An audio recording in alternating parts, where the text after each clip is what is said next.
Muy buenos días, bienvenido a esta nueva experiencia de la octava organización de la Expo EFI. Déjenme tener el privilegio de dar el inicio. Le pedimos a todos, por favor, que vayan apagando los micrófonos ahí. Muchas gracias, así me pueden escuchar.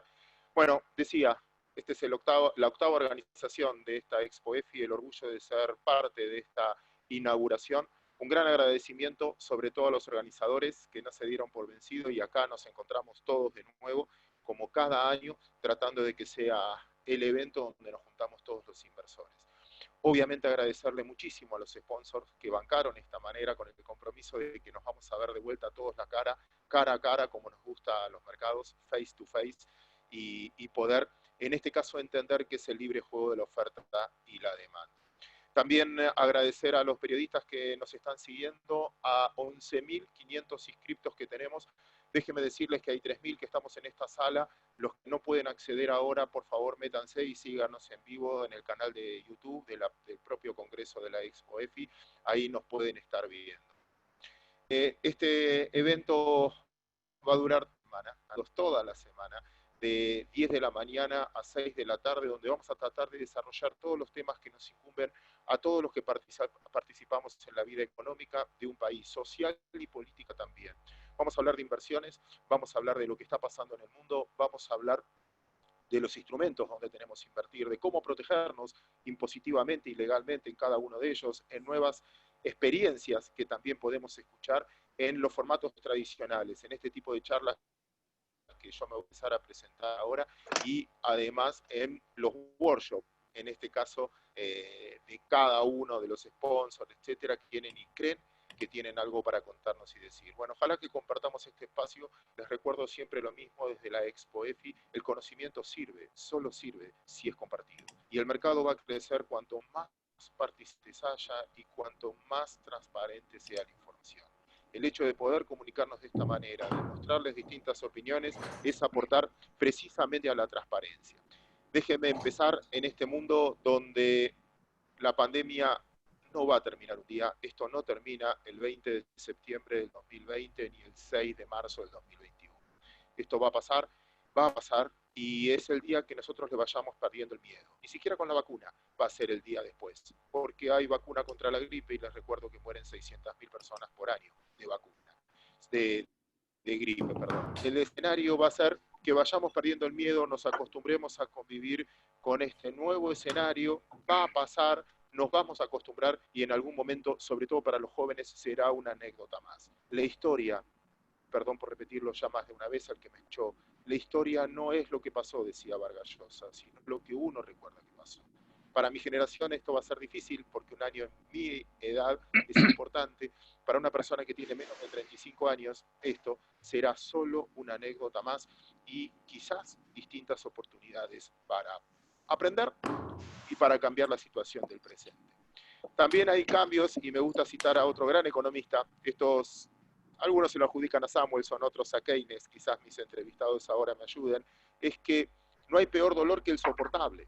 No hay peor dolor que el soportable, porque como uno lo soporta no cambia, y quizás esto nos haga cambiar un montón de actitudes. Amigos, hecha esta introducción, déjenme presentarnos a nosotros, en este caso los que los vamos a acompañar en este primer bloque de una hora, que va a ser el panorama global. Un panorama donde hoy hay un divorcio fenomenal entre la economía real, que nos dice que está pasando uno de esos peores momentos, y los mercados financieros, donde parece que está viviendo un momento muy importante, el Nasdaq por encima de 10.000, el petróleo hoy por encima de 40. ¿En qué mundo vivimos? Si el mercado global nos está diciendo que el 2021 va a ser muy bueno y por eso son los precios de hoy, o simplemente estamos en una burbuja por sobreemisión monetaria y es una oportunidad para arbitrar entonces. No lo voy a responder yo, ustedes me conocen, mi nombre es Claudio Suchovicki, en este caso, gran abrazo al equipo de Expo EFI, en este caso Esteban Domecq de INVEC y a todo su equipo, a los sponsors, a los medios y a todos los que nos acompañan hoy. Ahora sí, Jorge Suárez Vélez, uno de los tipos que más, los dos que más admiro profesionalmente, me tocó poder elegir y entrevistarlos hoy. Jorge Suárez Vélez, él es Manager Director de Akia, y Alberto Bernal de XP. Acá los saludo a los dos. Jorge, qué placer reencontrarte después de tanto tiempo. El gusto sin duda es para mí de estar contigo y con mi buen amigo Alberto. Creo que es un lujo poder estar discutiendo con ustedes una situación que, independientemente de todos los calificativos que le podamos poner, creo que el principal que le queda muy bien es una situación realmente fascinante y sin precedentes. Alberto, ahí si te sumas con la cámara que te perdimos. Alberto, ¿estás por ahí? Alberto, chan, chan. Bueno, Jorge, Claudio, Alberto, buen día a todos. Claudio está ingresando en 2 minutos de vuelta porque tenía un problema con su conexión. bárbaro, gracias. Ahí está la voz del organizador, Esteban, siempre atrás. Felicitaciones por este evento. Bueno, Jorge, empiezo contigo entonces. Ahí escuchaste mi introducción. ¿Armamos una burbuja por exceso de emisión o esto es una oportunidad porque el 2021 va a ser el mejor año de recuperación global histórica?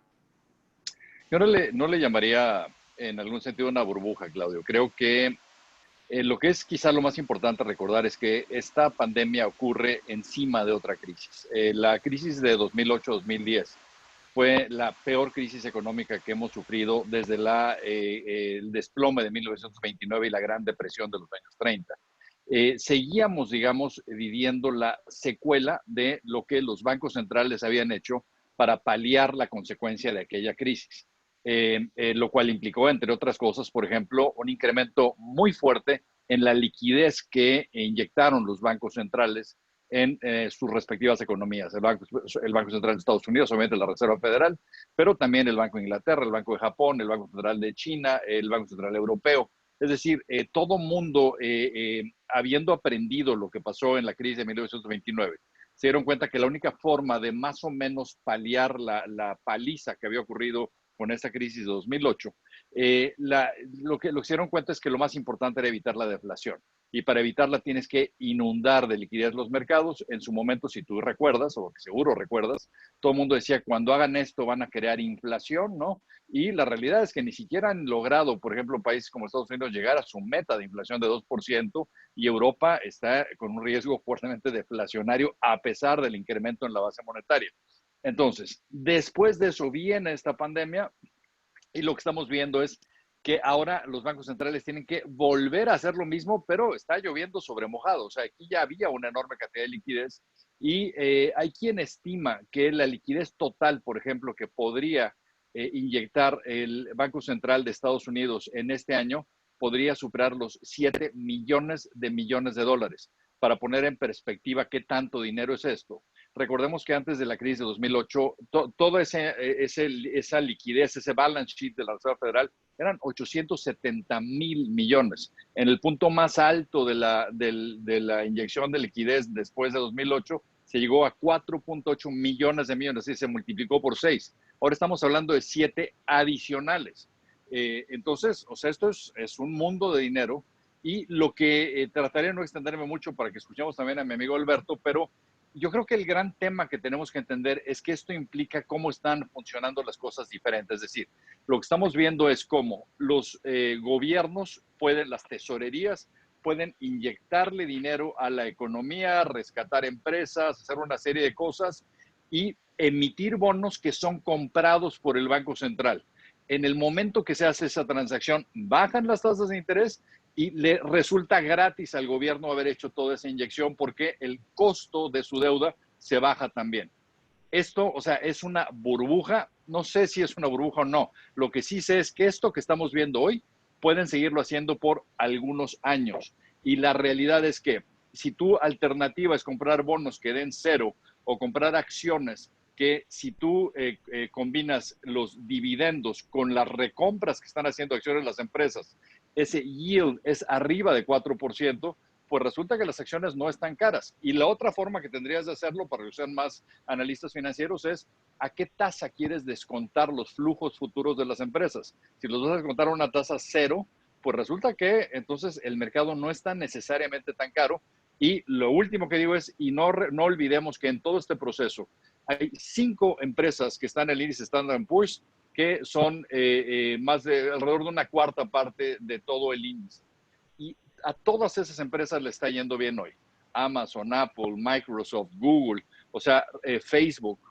Entonces, hay que hacer también una separación entre sectores que van a ser perdedores de esto, pero los sectores más capitalizados y que más peso tienen en la economía, perdón, en el mercado, a esos realmente en esta pandemia les va bien porque se está acelerando un proceso de digitalización que pudo haber tomado años y que ahora está tomando semanas. Antes de ir, Alberto, y te quiero repreguntar entonces para dejarte descansar un poco, dos conceptos de lo que dijiste. Si bien se emitió mucho dinero, también hubo una avidez de liquidez fenomenal y hubo demanda de ese dinero por parte de los ahorristas del mundo, y en ese caso vemos tasa negativa. Pero la contradicción, y en este caso va como pregunta, cuando ves las utilidades de las compañías, promedio, algo que vos sos fanático y siempre graficás, quizás no coinciden con estos precios, o sea, ganan suficientemente poco para justificar estos precios y sobre todo en los próximos 2 trimestres que vienen.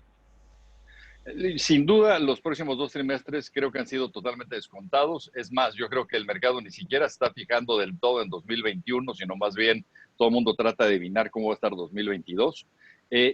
Ciertamente hay muchos casos donde la generación de utilidades es baja, pero una vez más, ¿comparada con qué?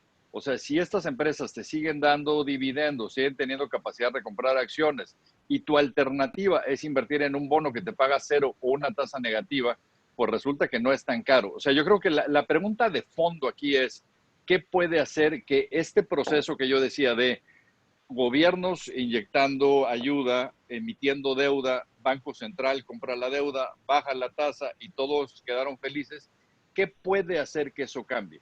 Y lo que puede hacer que eso cambie básicamente es que surja inflación. Y lo que sabemos es que una deuda de un gobierno es manejable siempre y cuando la tasa nominal a la que crece, o sea, crecimiento más inflación, sea superior al servicio de la deuda, la tasa a la que estás pagando la deuda. En este momento lo es. Pueden cambiar las cosas y esa deuda se puede acabar volviendo un lastre para la economía. Pero por hoy, por eso hay que tener cierto cuidado. O sea, es una burbuja, no sé, realmente es, como decía, es una situación sin precedentes. Alberto, Jorge, te dejamos tomar un café y pasamos a escuchar a Alberto. Ahora sí, formalmente te saludamos, Alberto. Millones de gracias por estar acá y la verdad es un placer escucharte. No escuchaste seguramente la introducción, no la voy a repetir, simplemente es este divorcio entre la economía real, los datos que vemos de la economía real y los mercados que están coqueteando con los máximos históricos. ¿A quién le crees? Bueno, Claudio, muchas gracias por la invitación, por tenerme acá, por ser el moderador. Jorge, qué gusto verte también, no en persona, pero bueno, ya nos veremos en persona otra vez en algún momento. Y a todas las personas que están acá y a Matías por la invitación. En fin, un placer, un honor estar con ustedes. A ver, mira, yo creo que no oí lo que dijo Jorge, pero yo pues, oí la última parte y estoy seguro que pues, vamos a estar muy de acuerdo en esa cuestión. Si me permites, Claudio, yo tengo que explicar cómo veo el mundo en este momento, porque es que es un tema bastante complicado desde el punto de vista de familiar, de salud pública, etcétera. Y como dices tú, la aparente completa incapacidad del mundo real, de la economía real y de los mercados financieros de mostrar una historia consistente. Pero yo te digo una cosa, Claudio, yo he aprendido a respetar mucho los mercados, porque hay algo en los mercados que nadie entiende bien cómo funciona, pero que si uno es justo con la evidencia, muchas veces el mercado le dice a uno cosas que uno no está viendo y se las avisa con mucho tiempo. Déjame darte una anécdota personal que me gusta mucho compartir con audiencias. Agosto 15 de 2007. Este personaje que está hablando con ustedes, un poco más jovencito, trabajaba en un banco que se llamaba Bear Stearns y yo estaba en un roadshow en la Ciudad de México y di un discurso en el JW Marriott en Polanco, en la Ciudad de México. Había unas 350 personas oyendo mi presentación. Y Claudio y Jorge, yo dije, yo creo que yo cometí el mayor error que he cometido como analista en la historia de mi carrera, pues. Y yo a eso de las 4 de la tarde le dije a los inversionistas lo siguiente, dije, mire, esta va a ser la primera vez en la historia del universo, así lo dije, todavía no se me olvida, Esta es la primera vez en la historia del universo que el modelo de predicción de recesiones que utiliza la Reserva Federal, que es el modelo de curva de rendimiento en el cual si se invierte o se pone en cero la curva de rendimientos, de 3 a 4 trimestres después hay una recesión. Y yo dije, eso no va a suceder en esta ocasión. Y mostré la gráfica con la curva de rendimientos invertida en mi presentación. Agosto 2007. Marzo 17, 2008. 9:25 de la mañana, llamo yo a mi esposa desde mi oficina en 383 Madison Avenue y le digo, te tengo 2 noticias, una buena y una mala. ¿Cuál quieres primero? Y mi esposa me dice, pues dame la buena. Me dice, la buena es que llego temprano a la casa. La mala noticia es que este banco se destruyó y Bear Stearns se quebró básicamente ese día. La curva de rendimientos le dijo a Alberto Bernal, cuidado muchacho, algo está pasando que no estamos viendo, porque en el 2007 sí estábamos hablando de que estaba sobreextendido el mercado hipotecario, etcétera, pero se generaban 200, 300 mil empleos nuevos al mes. La verdad no se veía algo extremadamente grave en el mercado. El año pasado se nos invirtió la curva de rendimiento otra vez a final de agosto. Yo no cometí el mismo error y escribí un documento diciendo a los clientes, muchachos, cuidado porque la curva de rendimiento se volteó y al voltearse hay una posibilidad de que tengamos malas noticias en el futuro. No sé de dónde va a venir, etcétera. Es como de teoría conspirativa decir que la curva de rendimientos pronosticó el coronavirus, no es el punto, pero sí había cosas muy específicas dentro de la economía que ya estaban comenzando a cambiar y el coronavirus pues lo que vino fue a agrandar todas estas cosas y tenemos esta crisis sin precedente que a mí me tiene muy preocupado desde el punto de vista humano, porque el nivel de destrucción de valor y de destrucción de sueños y de destrucción de vidas que he visto yo en este momento es ridículo. Y es más, en cierta forma me siento como mal, Claudio, como persona, porque esto no me ha afectado a mí. O sea, yo te puedo decir sinceramente, la cuarentena no me ha afectado a mí. Es más, estoy mejor económicamente hablando, porque yo no vendí. Es más, compré más. Y como no puedo salir a gastar, estoy ahorrando 30% más. Entonces, económicamente yo estoy mejor que lo que estaba antes. Pero la cantidad de gente que está en una situación ridícula es muy, muy complicado. Y eso me preocupa muchísimo. Entonces, ¿a qué voy con todo esto? Al punto de que el Standard & Poor's a 3.100, o lo que esté en este momento, 3.050, 3.100, tiene una implicación muy sencilla, que es la siguiente, que a pesar de lo que estamos viendo en este momento, y lo grave que es, algo que no estamos viendo nos va a permitir que salgamos más rápido de este hueco. Para mí ese es el mercado, ese es el mensaje del mercado, porque no solamente puede ser liquidez. Yo estoy totalmente de acuerdo con lo que dijo Jorge. Cuando tú tienes a la Fed comprando junk bonds y sin límites en impresión de dinero, lo mismo con el Banco Central Europeo, lo mismo con el Banco Central de Inglaterra, pues entonces tienes un efecto muy positivo dentro de los precios de las acciones. Pero esa no puede ser toda la situación. Creo que hay 2 componentes adicionales. El de fiscal, que creo que se ha hecho un trabajo interesante desde el punto de vista de cómo se ha hecho el estímulo fiscal. Y la respuesta a eso, la explicación de eso, el barómetro de esa efectividad de la situación fiscal, la vimos hace unos días cuando el gobierno de Estados Unidos, el Departamento de Estadísticas de Estados Unidos anunció que la tasa de ahorro de las familias, del consumidor promedio en Estados Unidos pasó de 7% en marzo a 33% en abril. 33%. El norteamericano del común hoy en día está ahorrando el 33% de su salario.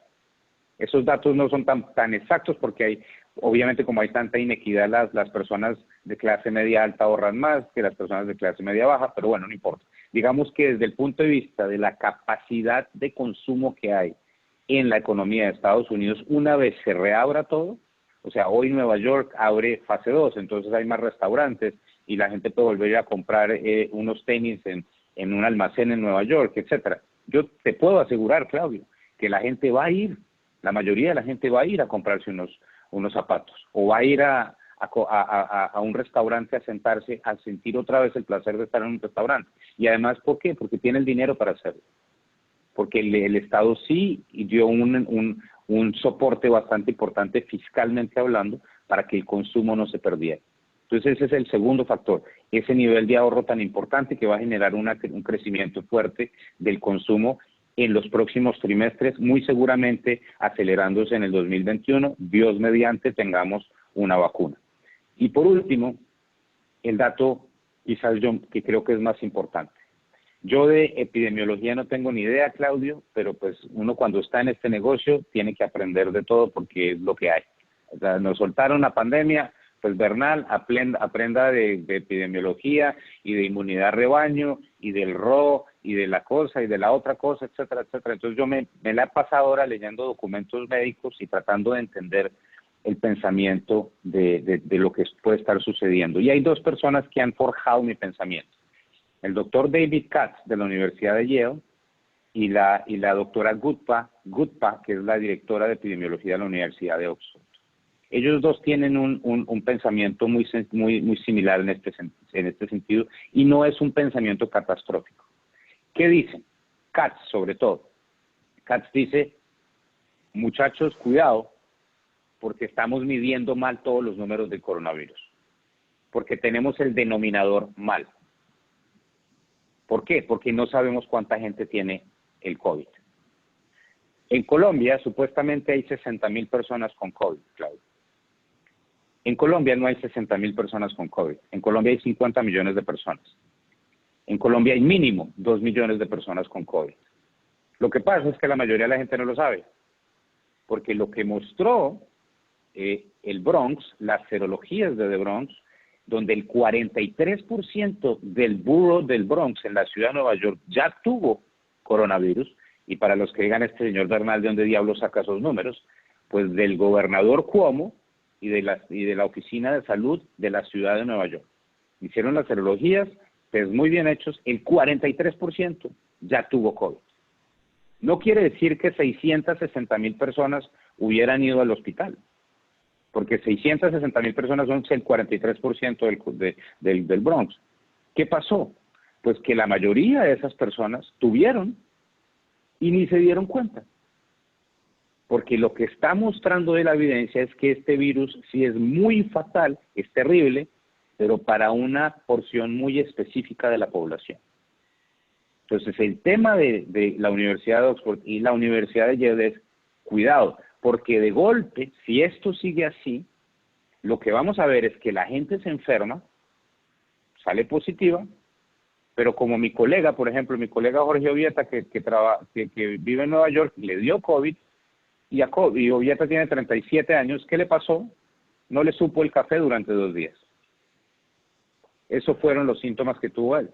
Entonces hay muchas formas, y eso es muy importante tenerlo en cuenta. En la mayoría de las personas este virus no es letal. Entonces, para mí lo que está diciendo el mercado es que cada día que pasa, la gente va diciendo, pues sí, esto es terrible, esto es muy grave, pero ya me aburrí de ver Netflix, ya no tengo más que hacer, yo quiero volver a algo a la normalidad. Alberto Bernal está en la oficina. Alberto Bernal yo me paré y dije, yo quiero ir de primero a la oficina. Yo estoy desesperado de estar en la casa todos los días.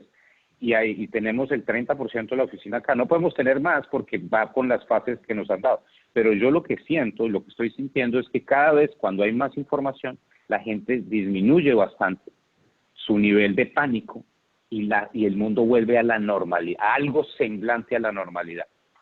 Y eso, en mi opinión, es lo que nos está diciendo el mercado, porque no todo puede ser solamente liquidez. Tiene que haber algo fundamental detrás del forward-looking nature del mercado. Por lo tanto, creo que es importante tener en cuenta ese punto también. Jorge, vos vivís en Nueva York. ¿Qué visión tenés al respecto mirando de ahí arriba y lo que les tocó vivir?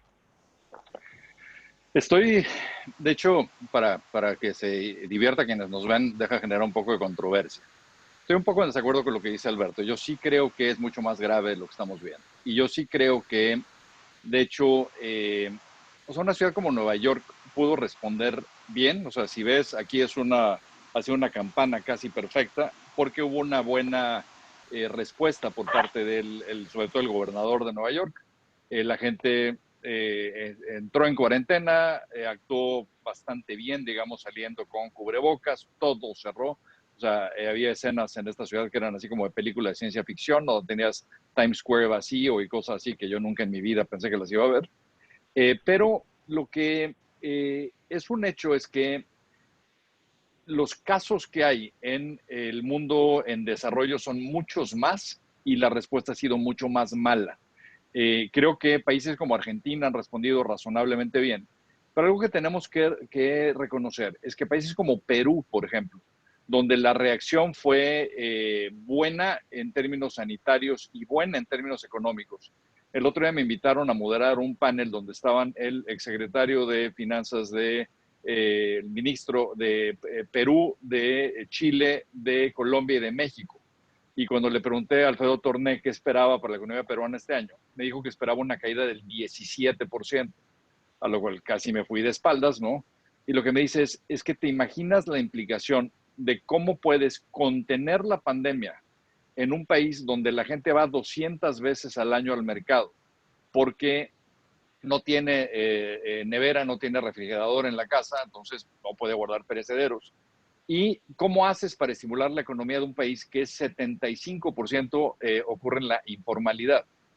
Él estimaba que al final de la pandemia esa cifra se elevará a 85%. O sea, yo creo que, regresando a lo que dije al principio, o sea, lo que estamos viendo en los países y mercados desarrollados es esta cadena donde la tesorería de un país puede estimular la economía, emite deuda para financiarse, el Banco Central compra la deuda, la tasa baja y no pasó nada porque el costo de esa deuda compensó, digamos, por el incremento en la cantidad bruta.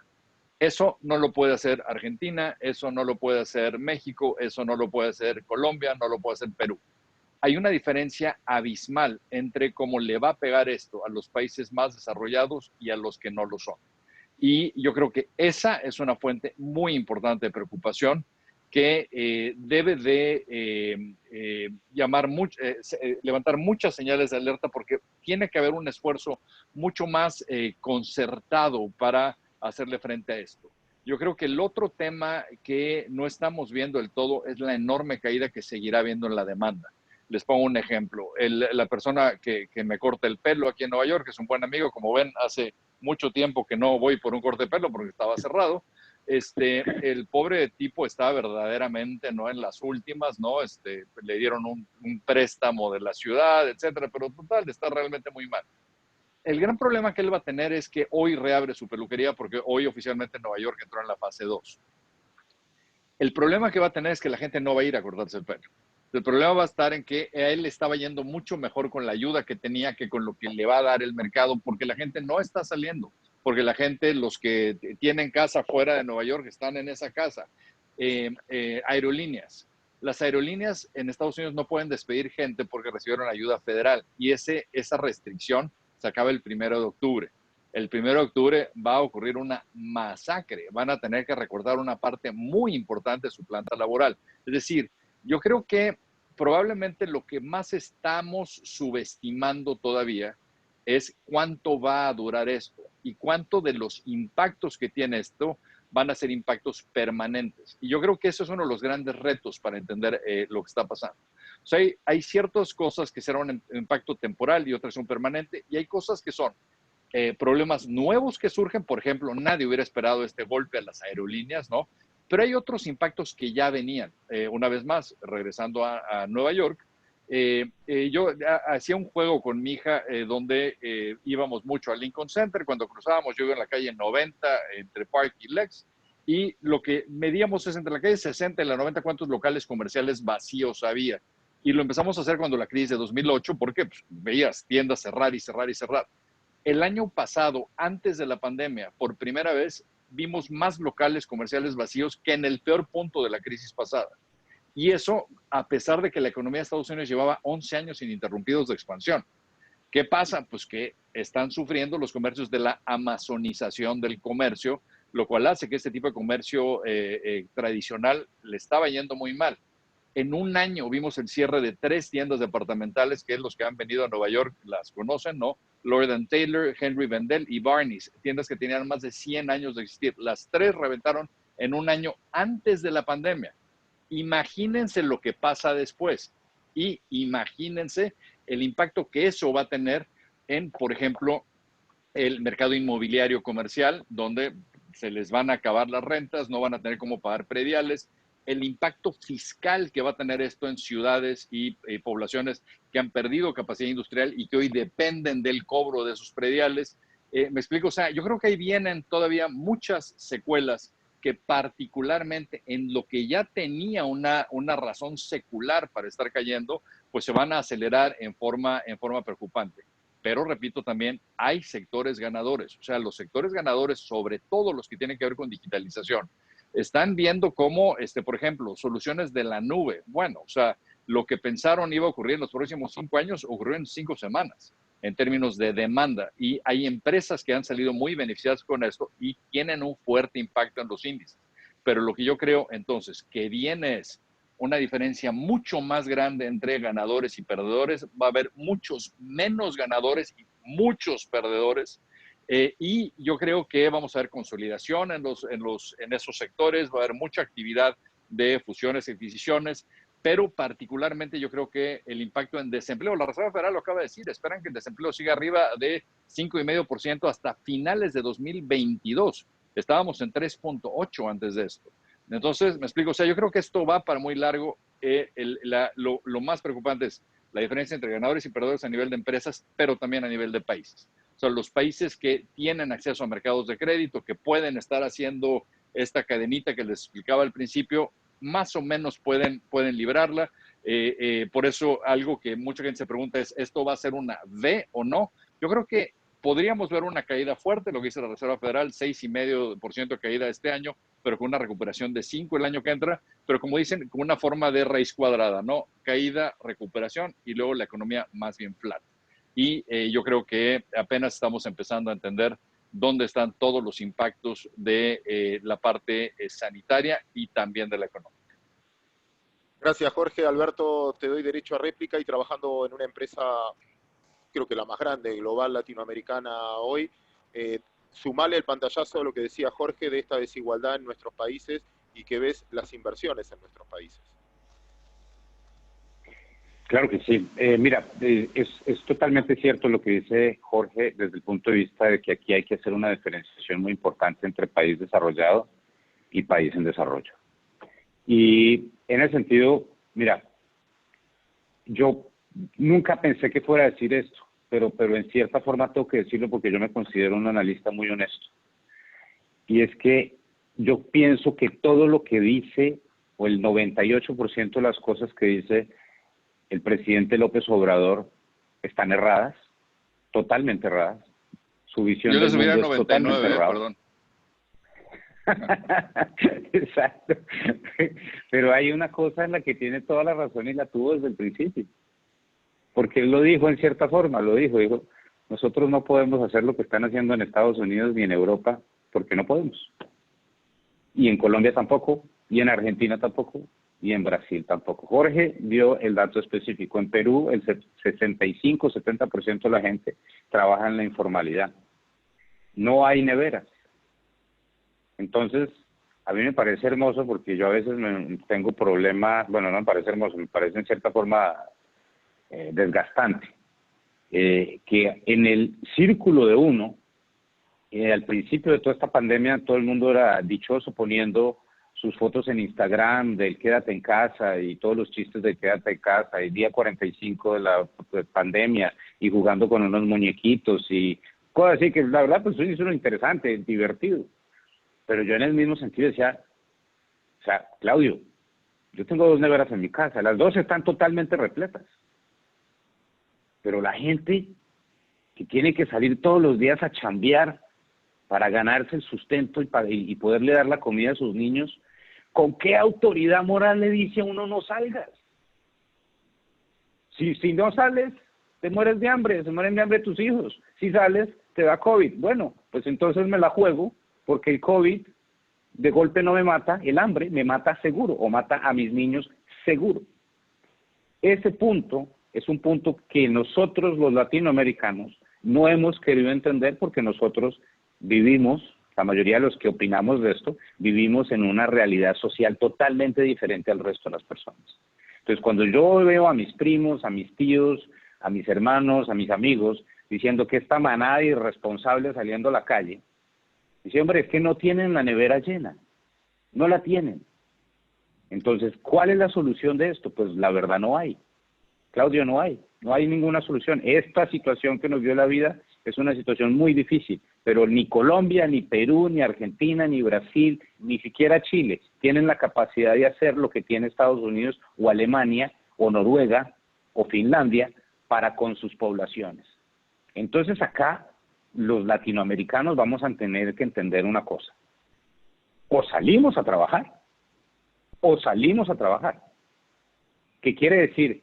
O nos damos en la cabeza con el toro y toreamos el coronavirus y miramos a ver cómo diablos hacemos para mantener las muertes lo menos posible, pero cuidando mucho a los mayores y a las personas en alto riesgo, pero entendiendo que el coronavirus no se va a ir, porque en el mejor de los escenarios, Claudio, hay una vacuna, pero por allá en marzo del 2021, y esa vacuna no quiere decir que Alberto Bernal se vaya a poder ir a vacunar en marzo del 2021, no, porque Alberto Bernal debería ser la persona 5.000 millones en la lista de espera de la vacuna. Esa vacuna va primero para los médicos, primero para los enfermeros y las enfermeras, después para los mayores de 90 años, después para los mayores de 80 años, después para los de 70 años, y de ahí a que bajes, vas a tener muchísima situación de mucho tiempo en el cual las personas no se van a infectar. Es más, yo veo más posibilidad de que un país como México, Brasil, Colombia llegue a inmunidad de rebaño antes de que lleguemos a la famosa vacuna. Entonces, eso es una realidad. O sea, que hay que mirar esto totalmente diferente. Mundo desarrollado es una historia,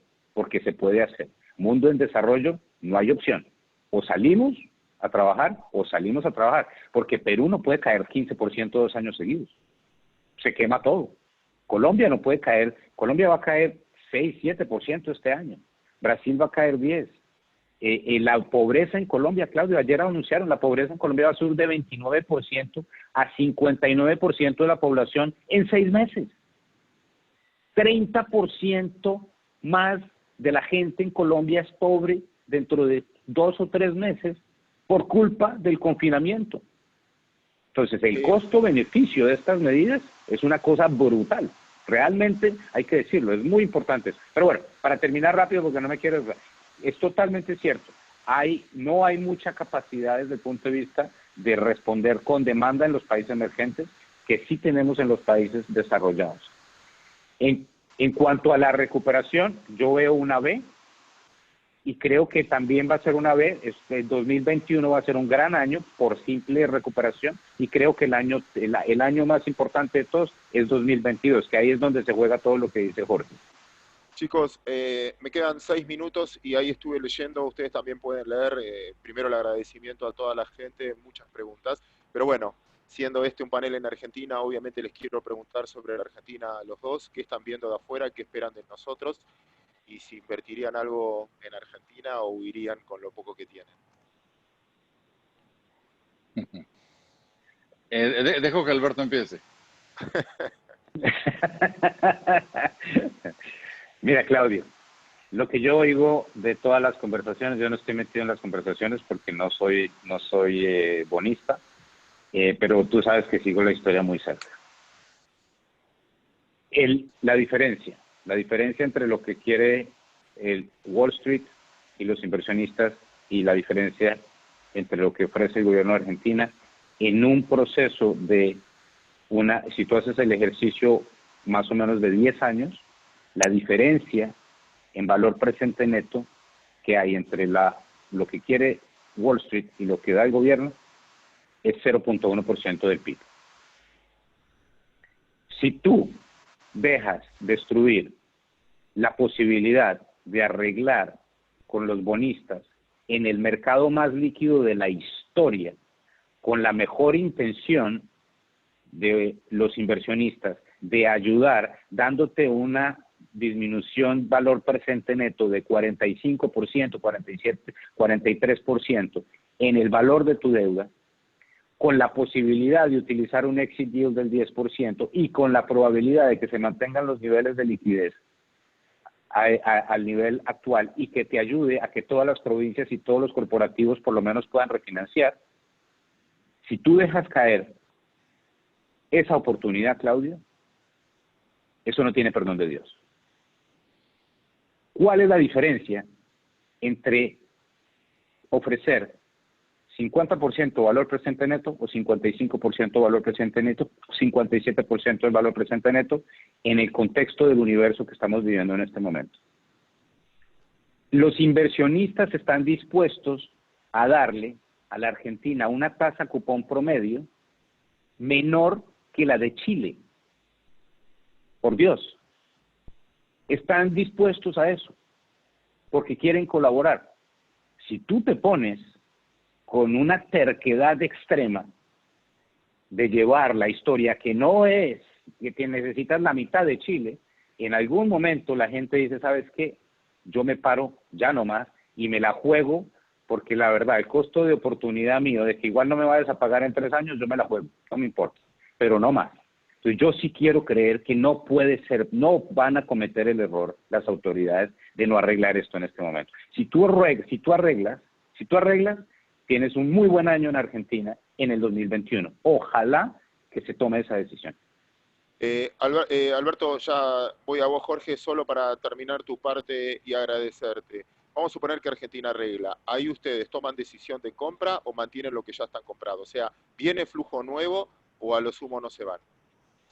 Una vez más, o sea, yo creo que la caída que vamos a ver en la economía argentina este año va a ser más fuerte de lo que está pronosticando, y esa recuperación en B no la veo en América Latina. O sea, yo creo que en América Latina desafortunadamente vamos a ver una L, una caída y una economía estancada. Yo creo que Argentina no va a recuperar los niveles de producto que tenía el año pasado en los próximos 3 años. Entonces, con o sin reestructuración. Estoy de acuerdo con Alberto que reestructurar en este momento, con este nivel de liquidez en los mercados y con el apetito que hay por rendimiento, pues es un entorno inmejorable. Pero estructuralmente, o sea, yo creo que a Argentina le falta muchísimo para resolver los problemas de fondo que tiene, y lo que yo me preguntaría también es qué tan sostenible puede ser la deuda cuando simplemente es un país que no está pudiendo generar crecimiento robusto, estructuralmente sólido. Entonces, yo creo que les falta hacer la tarea, desafortunadamente, y esto es lo que la pandemia en lo que nos pone. Nos estamos viendo en el espejo y es como cuando en la mañana del examen te das cuenta que no estudiaste lo suficiente y hay muchas cosas que no vas a poder hacer. Alberto. Yo creo que el día después de la reestructuración, porque yo soy un optimista, el día después de la reestructuración, supongamos que el exit yield es 10%, 6 meses después, los bonos argentinos están rindiendo alrededor de 8,5% promedio. Ese es el trade, no más que eso. Me queda 1 minuto, 2 minutos por total. Les doy el cierre a cada uno de lo que quieran decir que se quedaron sin decir, despidiéndose de la gente. Último minuto en el aire. Jorge, te escuchamos. Yo creo que lo que se infiere de esto que acabamos de hablar es el enorme riesgo político que enfrenta América Latina.